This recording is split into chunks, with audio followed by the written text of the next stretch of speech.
பொங்கல் பண்டிகையை ஒட்டி சென்னை தேனாம்பேட்டையில் உள்ள முதலமைச்சர் மு.க.ஸ்டாலினிடம் வாழ்த்து பெறுவதற்காக அவரது வீட்டில் வாசலில் திமுகவினர் நீண்ட வரிசையில் காத்திருக்கின்றனர்.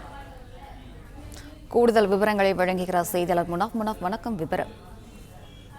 தமிழர் திருநாளாம் பொங்கல் பண்டிகையை ஒட்டி சென்னை தேனாம்பேட்டையில் உள்ள திமுக தலைவரும் தமிழக முதலமைச்சருமான மு.க.ஸ்டாலின் அவர்களை சந்தித்து பொங்கல் வாழ்த்து பெறுவதற்காக காலை முதலே திமுக தொண்டர்கள் நீண்ட வரிசையில் காத்துக் கொண்டிருக்கிறார்கள்.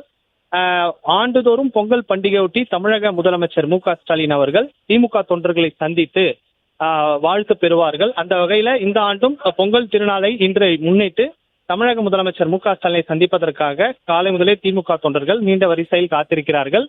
தேனாம்பேட்டையில் இருக்கக்கூடிய தமிழக முதலமைச்சருடைய இல்லத்தில் இந்த சந்திப்பு நடைபெறுகிறது. காலையில் முதலில் தமிழக அமைச்சர்கள், சட்டமன்ற உறுப்பினர்கள், நாடாளுமன்ற உறுப்பினர்கள், அதன் பிறகு திமுக தொண்டர்களை சந்திப்பதற்கான அனுமதியும் கொடுக்கப்பட்டிருக்கிறது. நீண்ட வரிசையில் நின்று தொண்டர்கள் சந்தித்து முதலமைச்சரிடம் வாழ்த்து பெறுவதற்காக காத்திருக்கிறார்கள். காலை முதலே இந்த பகுதியில் தொண்டர்கள் நீண்ட வரிசையில் காத்திருக்கின்றனர்.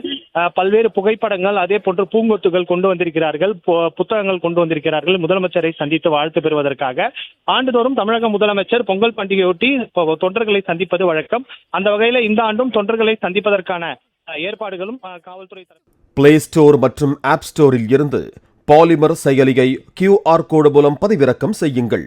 செய்திகளை உடனுக்குடன் பெறுங்கள்.